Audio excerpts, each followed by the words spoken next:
revisão sobre a adaptação dos seres vivos que nós vimos algumas aulas atrás, né?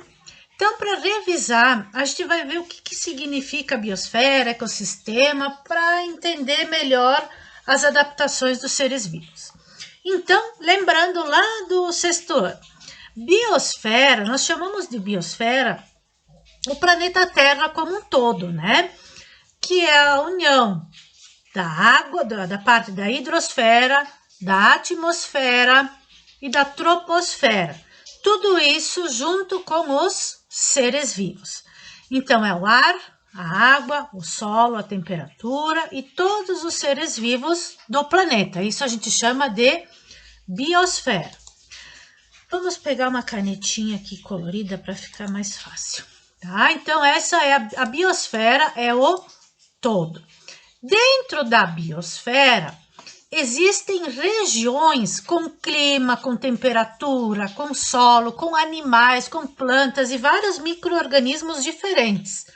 São os ecossistemas. Então, um ecossistema é uma região do planeta com suas características específicas. Dentro de cada ecossistema, vivem comunidades de plantas, de animais e outros seres vivos. Dentro dessa comunidade, dessa mistura de seres vivos do ecossistema, existem populações, né, de seres vivos. E se a gente pegar de uma população, por exemplo, ali de lontras, né, o que vai ter? O organismo chamado espécie. Então, voltando, com indivíduos da mesma espécie, formam uma população. Juntando várias populações, formaremos uma comunidade. Unindo todas as comunidades de seres vivos desse lugar, teremos um ecossistema. E unindo todos os ecossistemas do planeta, teremos a biosfera. Então, para que os seres vivos se mantenham vivos nesses lugares, eles precisam se adaptar aos ambientes, né? Que é o que a gente vai ver hoje. Vamos passar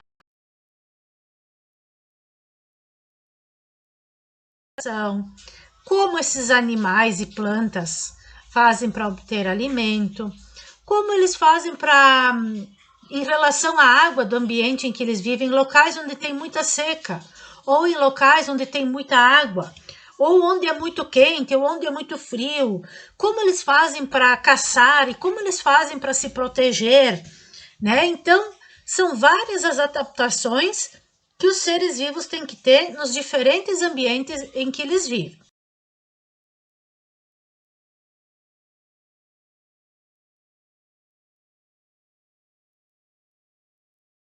Aqui, né? Se a gente olhar assim, de repente não vai se dar conta, mas aqui tem um anfíbio, né? Tem um sapo e ele está camuflado entre as folhas. Então, foi uma forma que a espécie encontrou para se proteger e até mesmo para poder capturar as suas presas. Não quer dizer que uma adaptação à espécie, a gente tem que fazer alguma coisa para conseguir se alimentar ou para se defender. Não, são mudanças genéticas que vão acontecendo ao longo dos anos, de muito, muito tempo, fazendo com que esses seres vivos, seja eles plantas, animais, bactérias, protozoários, enfim, se adaptem e consigam sobreviver ao meio em que vivem. Por que o camelo e o dromedário, né? Aqui, ó, eles têm as corcovas. As corcovas nada mais são do que reservas de gordura, tá? Reserva de energia para esses animais poderem sobreviver nesses lugares em que eles vivem. Vamos continuar.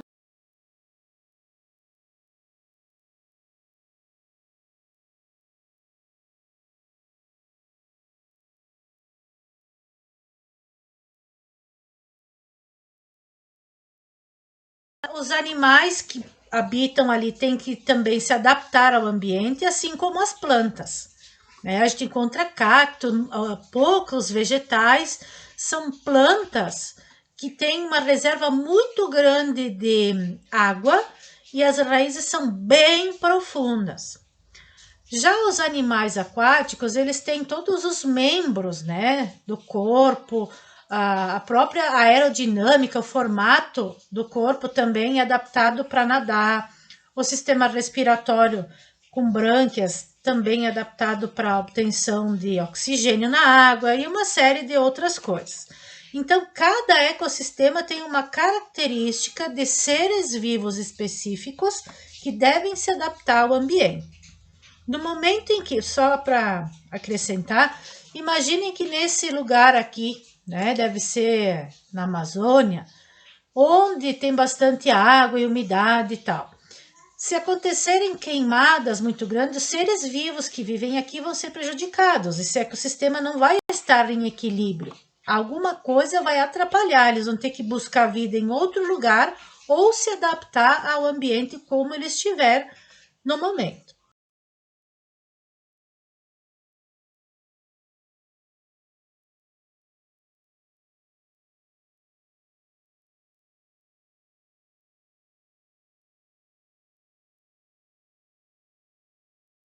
É uma sequência em que um ser vivo serve de alimento para o outro. Então, neste caso, nós temos os produtores, que são os vegetais, tá? E os seres vivos que se alimentam dos vegetais são chamados de consumidores. O consumidor primário, no caso aqui o gafanhoto, se alimenta do vegetal. O consumidor secundário, o rato, se alimenta do gafanhoto. O gavião, a águia, na verdade é tipo uma coruja, né? A coruja que se alimenta do rato é o consumidor terciário. Porém, se cada um desses seres aqui, tanto os consumidores como o produtor, morrerem e nenhum animal, nenhum outro ser for se alimentar dele, quem vai fazer com que ele se decomponha quando ele morrer são os fungos e as bactérias, que são chamados de decompositores. Não reparem na letra, porque eu estou escrevendo com o mouse. Decompositores. Então, o vegetal é um produtor. Meu Deus. Consumidores. Certo? Bom, no ecossistema não existe uma cadeia alimentar só, né? Então, são várias cadeias alimentares que se entrelaçam. Então, por exemplo, o ratinho, ele vai se alimentar da gramínea, aí o rato serve de alimento para a raposa vai servir de alimento para o gavião. Ou o rato vai se alimentar ali da verdura, o rato pode servir de alimento para uma coruja, e a coruja serve de alimento para o gavião. Então, dá para ver que eles vão se entrelaçando, são várias cadeias alimentares num único lugar. Então, esse conjunto de várias cadeias alimentares vão formar uma teia alimentar.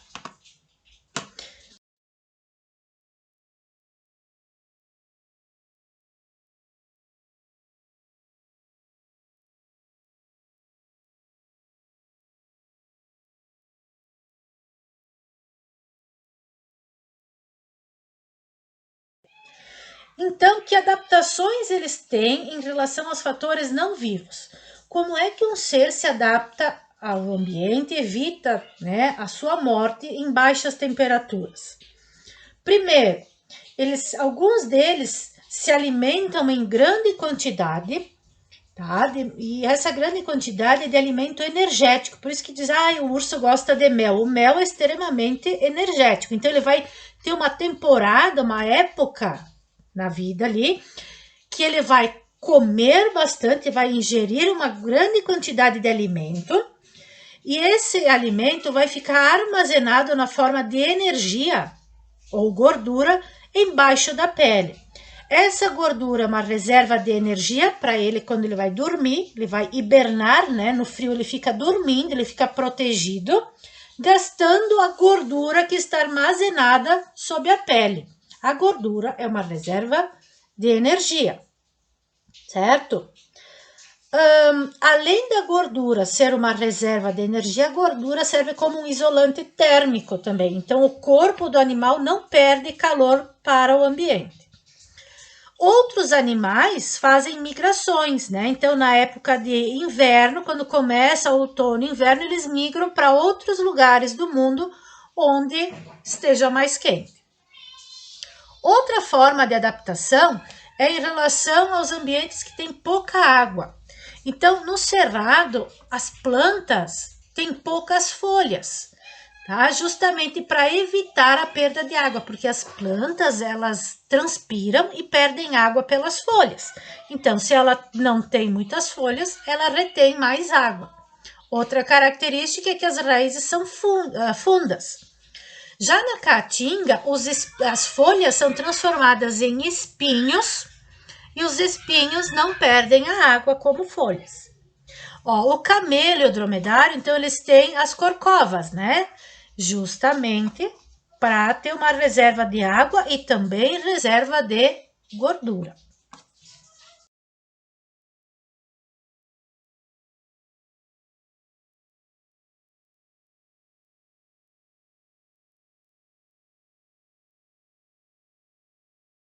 O ser vivo, geralmente é animal, né?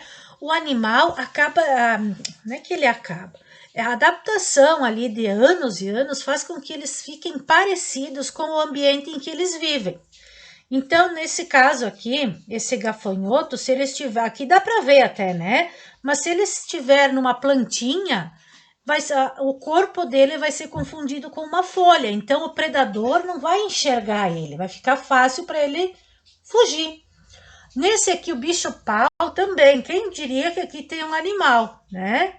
Então, tem um artrópode aqui, também camuflado. Aqui também, geralmente são as lagartas, borboletas. Aqui é um anfíbio, é um sapo, né? Que tá disfarçado ali, tá com a camuflagem dele imita folhas secas, né? Já o mimetismo, o animal, ele não vai querer parecer com o ambiente, e sim ele vai dar uma ideia falsa de que ele é um outro animal, um bicho mais perigoso. No caso aqui, essas duas borboletas, né? Essas duas estruturas que elas têm aqui na asa, dão a impressão de que é um bicho assustador, é um olho de uma coruja. Então, ele vai fazer com que o predador não tente pegar elas, né? Então, é uma forma de assustar, vamos dizer assim. A mesma coisa as duas corais. A coral falsa, ela é uma forma dela se proteger, imitando a coloração de uma coral verdadeira. Como eu falei, ela não vai dizer, eu vou fazer a minha imitação. Isso é uma coisa natural que demora anos e anos até acontecer essas adaptações.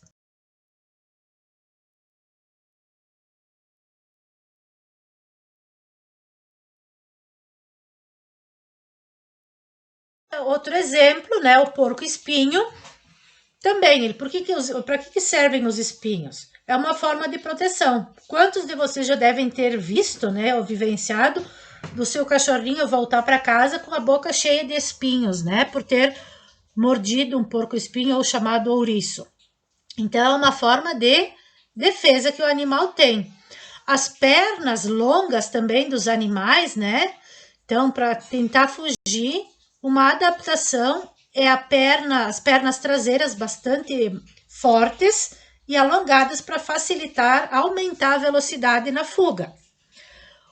Os leopardos, os leões também têm essa adaptação. Além de tudo, eles têm muito músculo, são musculosos, eles têm bastante força, resistência, além de tudo isso. Outro exemplo de adaptação é o sapo, né? Então, a gente diz que atrás, na região da cabeça, assim, atrás da cabeça, tem as glândulas paratoides, que é um líquido que o sapo libera quando ele é mordido, né? Também o cachorro, às vezes os cachorros voltam espumando, né? Quando não é veneno, né? Pelo amor de Deus. Mas eles acabam abocanhando um sapo e ao abocanhar, a boca do cachorro pressiona as glândulas paratoides do sapo e o sapo libera um líquido venenoso, um líquido ruim, que vai fazer com que o cachorro solte o sapo, né? Então é uma forma de defesa. Esse veneno não vai matar o cachorro, né? Porque a não ser que ele seja teimoso e fique lá mordendo o sapo um tempão e vai ficar mal. Mas não é algo que vá matar o cão. Também além dessa história que os sapos, não vai ali no sapo que ele vai fazer xixi nos teus olhos. Não tem nada a ver isso, tá? Ele só vai liberar essa secreção se for apertar. Outra forma de propagação das espécies, aqui mais é no caso das plantas, são as formas, as adaptações que as sementes têm. Né? Então aqui elas podem ser bem leves, que o vento consegue levar, dispersar essas sementes pelo ar, ou os picões, que a gente diz, eu fui lá, tá cheio de picão, a gente diz, né? Eles vão grudar, elas podem ser grudentas, elas acabam grudando nos pelos dos animais, ou mesmo nas nossas roupas. Outras têm como se fossem uns ganchinhos também, que servem para prender nos bichos. Outras têm a parte colorida da semente, ela é protegida, né? Como é um fruto, na verdade, e lá dentro tem a semente. O pássaro ingere o fruto, faz a digestão, mas a semente não digere. Então, quando o pássaro defeca, a semente vai ser lançada no solo. Isso acontece bastante também.